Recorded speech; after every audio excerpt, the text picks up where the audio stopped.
Hello everyone, welcome to another episode of Current Affairs. Current Affairs নতুন এটা এপিসোডলৈ আপোনালোকক স্বাগতম জনাইছো।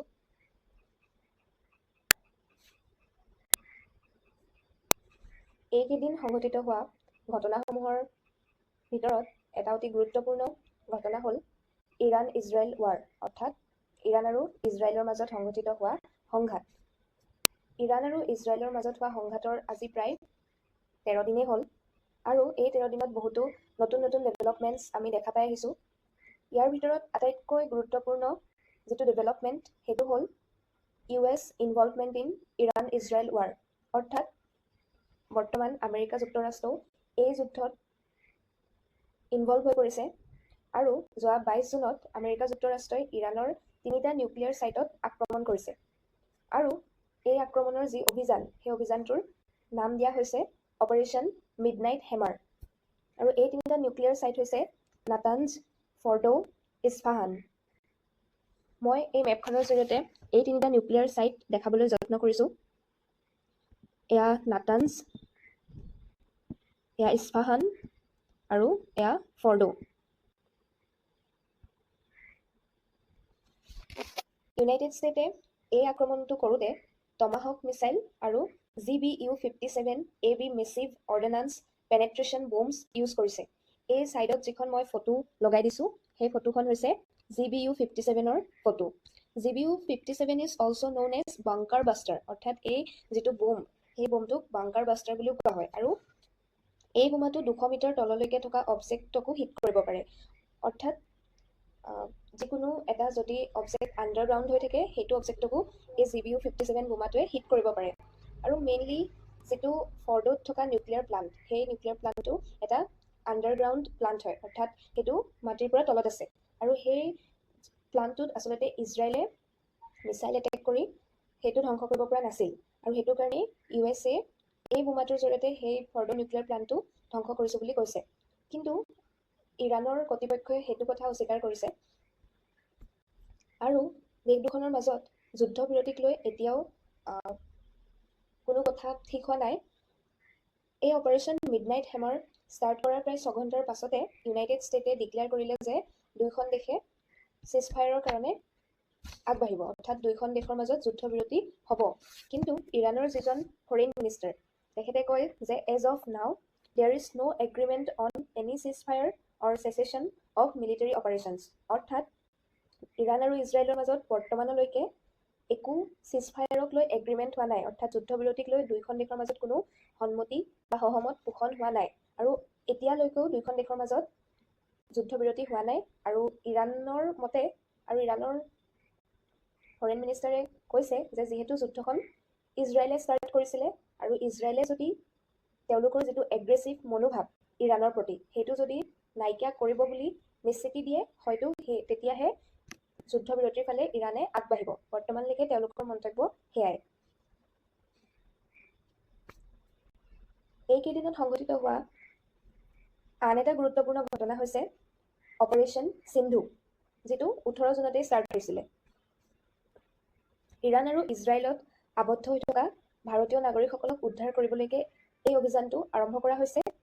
ইয়াৰ বাবে ভাৰতবৰ্ষই আৰ্মেনিয়া আৰু তুৰ্কমেনিস্তানৰ সহায় লৈছে। এতিয়া এই মেপখন যদি আমি চাওঁ তেতিয়া দেখিম যে ইৰাণৰ যিকেইখন নেইবাৰিং কাণ্ট্ৰি সেইবোৰ হৈছে Pakistan, Afghanistan, Turkmenistan, Iraq, Turkey, Azerbaijan আৰু আৰ্মেনিয়া। আৰ্মেনিয়া এখন সৰু দেশ এইখন।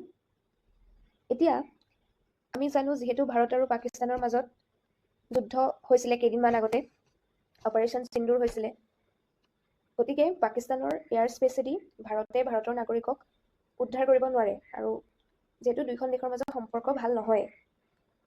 ঠিক তেনেকৈ এইখন যুদ্ধৰ সময়ত অপাৰেশ্যন সিন্দুৰৰ সময়ত আমি গম পাইছিলোঁ যে টাৰ্কিজ ড্ৰোন লৈ পাকিস্তানে ভাৰতক এটেক কৰিছিলে আৰু টাৰ্কি আৰু আজাৰবাইজান দুয়োখন দেশে পাকিস্তানক কাশ্মীৰ ইছ্যুৰ ক্ষেত্ৰত মৰেল ছাপৰ্ট দিয়ে বা তেওঁলোকৰ যি টেৰৰিষ্ট এটেক হয় সেইবিলাকত কোনো নিন্দা নকৰে। আৰু যিখন আফগানিস্তানৰ চৰকাৰ সেইখন হৈছে তালিবানৰ চৰকাৰ, যাৰ লগত ভাৰতৰ কোনো ফৰ্মেল ডিপ্ল'মেটিক টাইজ নাই। সেয়েহে এই সময়ত ভাৰতবৰ্ষই নিজৰ নাগৰিকক উদ্ধাৰ কৰিবৰ কাৰণে তুৰ্কমেনিস্তান আৰু আৰ্মেনিয়াৰ সহায় ল'ব লগা হৈছে। যিহেতু এতিয়া ইৰাণ আৰু ইজৰাইলৰ যিখন যুদ্ধ সেইখন আচলতে মিছাইলৰ মাজৰ যুদ্ধ, মিছাইল দিয়ে হৈছে। গতিকে এয়াৰ স্পেচ ইৰাণৰ ক্ল'জ আছে, ইৰাণৰ যিটো এয়াৰ স্পেচ সেইটো বন্ধ আছে, সেইকাৰণে টাৰ্কমেনিস্তান আৰু আৰ্মেনিয়াৰ সহায়ত ভাৰতবৰ্ষই নাগৰিকসকলক উদ্ধাৰ কৰিছে। আৰু এই যিটো অপাৰেশ্যন সিন্ধু, এইটোত ভাৰতবৰ্ষই কেৱল নিজৰ দেশৰ নাগৰিকসকলকে উদ্ধাৰ কৰা নাই, নেপাল আৰু শ্ৰীলংকাৰ নাগৰিকসকলকো উদ্ধাৰ কৰিছে আৰু এই অভিযান বৰ্তমানো চলি আছে। ইয়াৰ পাছৰ তৃতীয়টো খবৰ হৈছে ফাষ্টেগ এনুৱেল পাছৰ বিষয়ে। ফাষ্টেগ হৈছে এটা ইলেক্ট্ৰনিক টোল কালেকশ্যন ব্যৱস্থা, অৰ্থাৎ টোল টেক্স যিহেতু আমি দিব লাগে ৰাস্তাইদি অহা যোৱা কৰোঁতে নেশ্যনেল হাইৱেজেদি, তো সেই টোল যাতে ইলেক্ট্ৰনিকেলি দিব পাৰে কাৰ অ'নাৰসকলে বা যিকোনো গাড়ীৰ অ'নাৰসকলে, তাৰ বাবে এই ব্যৱস্থা কৰা হৈছিলে। আৰু এই ব্যৱস্থাটো national payments corporation of India আৰু নেশ্যনেল হাইৱেজ অথৰিটি অফ ইণ্ডিয়াই তেওঁলোকৰ আণ্ডাৰত চলায়। এইটো 2014 চনতে লঞ্চ কৰা হৈছিলে আৰু 2021 চনৰ পৰা সম্পূৰ্ণৰূপে এইটো কম্পালচৰি কৰা হৈছে। এতিয়া যিসকল কাৰ অ'নাৰ আছে তেওঁলোকে যাতে এটা এনুৱেল পাছ ল'ব পাৰে, অৰ্থাৎ গোটেই বছৰটোৰ কাৰণে এটা নিৰ্দিষ্ট ফিজ দি আৰু নিৰ্দিষ্ট ট্ৰিপৰ কিছুমান সংখ্যা লৈ এটা এনুৱেল পাছ যাতে ল'ব পাৰে তাৰ ব্যৱস্থা কৰা হৈছে। আৰু ট্ৰিপ লিমিট হৈছে 200 আৰু কষ্ট হৈছে 3000। যিসকলে ডেইলি নেশ্যনেল হাইৱেজেদি অহা যোৱা কৰিব লাগে আৰু টোল দিব লাগে, তেওঁলোকৰ কাৰণে এই ব্যৱস্থাটোৱে উপকাৰ কৰিব বুলি আশা কৰা হৈছে। ইয়াৰ পাছৰ যিটো গুৰুত্বপূৰ্ণ ঘটনা হ'ল সেইটো হৈছে free movement deal in Manipur. মণিপুৰত 2023 বৰ্ষৰ মে'ৰ পৰা তেওঁলোকৰ মেইন যি দুটা এথনিক গ্ৰুপ আছে, মেইটেই আৰু কুকিজো, সেই দুটা গ্ৰুপৰ মাজত এথনিক ভায়লেঞ্চ হৈছিল আৰু বৰ্তমানেও সেয়া সম্পূৰ্ণৰূপে শেষ হোৱা বুলি আমি ক'ব নোৱাৰোঁ। আৰু যাৰ বাবে মণিপুৰৰ যিসমূহ এৰিয়াত মেইটেই মানুহৰ মেজৰিটি আছে তালৈ কুকিজো মানুহ নাযায়, আৰু য'ত কুকিজো মানুহৰ মেজৰিটি আছে অৰ্থাৎ হিলছ এৰিয়াত তাতে মেইটেই মানুহখিনি নাযায়। আৰু এনেধৰণৰ এথনিক ভায়লেঞ্চৰ ঘটনাবোৰৰ কাৰণেই মণিপুৰত 2025 ফেব্ৰুৱাৰীৰ পৰা প্ৰেচিডেণ্ট ৰুলো লগাই থোৱা হৈছে আৰ্টিকল 356ৰ আণ্ডাৰত। এতিয়া চৰকাৰে কুকিজো গ্ৰুপৰ লগত ডিছকাশ্যন কৰিছে আৰু যাতে ফ্ৰী মুভমেণ্ট পচিবল হয় দুইটা কমিউনিটিৰ ষ্ট্ৰং হোল্ড এৰিয়াবিলাকৰ মাজত, সেইটো চৰকাৰে নিশ্চিত কৰিবলৈ চেষ্টা কৰিছে যাতে অঞ্চলটোত বা ৰাজ্যখনত শান্তি ঘূৰি আহে আৰু লগতে ইয়াৰ সহায়ত ব্যৱসায় বাণিজ্যৰ উন্নতি হ'ব আৰু গুডছ আৰু ছাৰ্ভিচবিলাক মানুহে ভালদৰে পাব পাৰিব বুলি আশা কৰা হৈছে।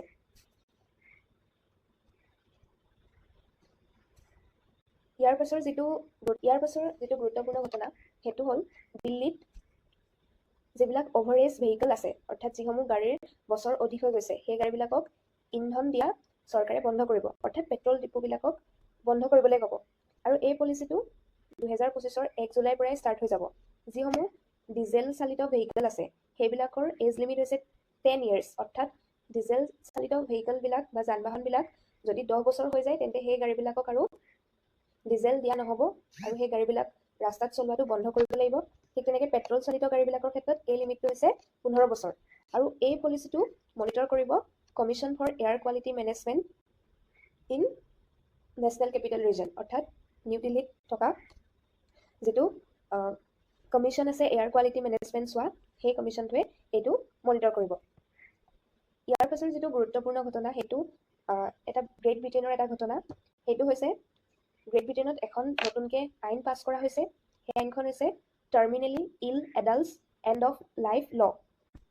এই আইনখনে ব্ৰিটেইনত যিসকল এডাল্ট বা প্ৰাপ্তবয়স্ক লোক আছে তেওঁলোক যদি মানসিকভাৱে সুস্থ হয় আৰু তেওঁলোকৰ এনেকুৱা ধৰণৰ কিছুমান বেমাৰ হৈছে যিটোৰ পৰা ৰিকভাৰ হ'ব পৰা নাযাব, তেনে অৱস্থাত তেওঁলোকে মৃত্যুৰ অধিকাৰ পাব। অৰ্থাৎ তেওঁলোকে যদি নিজেই ডিচিশ্যন ল'ব পাৰে যে তেওঁলোক যিহেতু আৰু 6 মাহৰ ভিতৰত মৰিব পাৰে বা তেওঁলোকৰ এনেকুৱা কিছুমান ডিজিজ হৈছে যিটোৰ পৰা তেওঁলোক বচাৰ কোনো উপায় নাই, তেতিয়া তেওঁলোকে মেডিকেল হেল্পৰ সহায়ত অৰ্থাৎ মেডিকেল এছিষ্টেঞ্চৰ জৰিয়তে ইচ্ছা মৃত্যুক সাৱটি ল'ব পাৰিব। এনে এছিষ্টেড ডাইঙৰ সুবিধা থকা আন কেইখনমান দেশ হৈছে অষ্ট্ৰেলিয়া, কানাডা, USA কিছুমান ৰাজ্য আৰু লগতে ভাৰতবৰ্ষতো এছিষ্টেড ডাইং আছে যাক পেছিভ ইউথানেচিয়া বুলি কোৱা হয়। অৰ্থাৎ ভাৰতবৰ্ষত কোনো বেজী দিয়া বা তেনেকুৱা ধৰণৰ ঔষধ প্ৰয়োগৰ জৰিয়তে কোনো ব্যক্তিক মৃত্যু যাচিব নোৱাৰে। কিন্তু কি কৰিব পাৰিব, যদি কোনো এজন ব্যক্তি বহুদিন ধৰি শয্যাগত হৈ থাকে বা অক্সিজেন দিহে তেওঁক ৰখা হৈছে, তেন্তে সেই যিটো ছাপৰ্ট ছিষ্টেম বা অক্সিজেন মাস্ক আঁতৰাই সেই ব্যক্তিজনক নেচাৰেলি মৃত্যুবৰণ কৰাত সহায় কৰাটো ভাৰতবৰ্ষই ছাপোৰ্ট কৰে। এইকেইদিনৰ তথ্য আছিল ইমানেই। আপোনালোকে যদি মোৰ ভিডিঅ'টো চাই ভাল পালে তেন্তে ভিডিঅ'টো লাইক এণ্ড শ্বেয়াৰ কৰিব, আৰু লগতে মোৰ যদি কিবা ভুল হৈছে বা যদি ইয়াত কিবা ডাউট আছে অথবা কিবা যদি উপদেশ দিব লগা আছে তেন্তে কমেণ্টৰ জৰিয়তে নিশ্চিতভাৱে জনাব। আৰু লগতে যদি ভিডিঅ' চাই ভাল পাইছে তেন্তে নিশ্চিতভাৱে মোৰ চেনেলটো ছাবস্ক্ৰাইব কৰিবলৈ নাপাহৰিব। Thank U.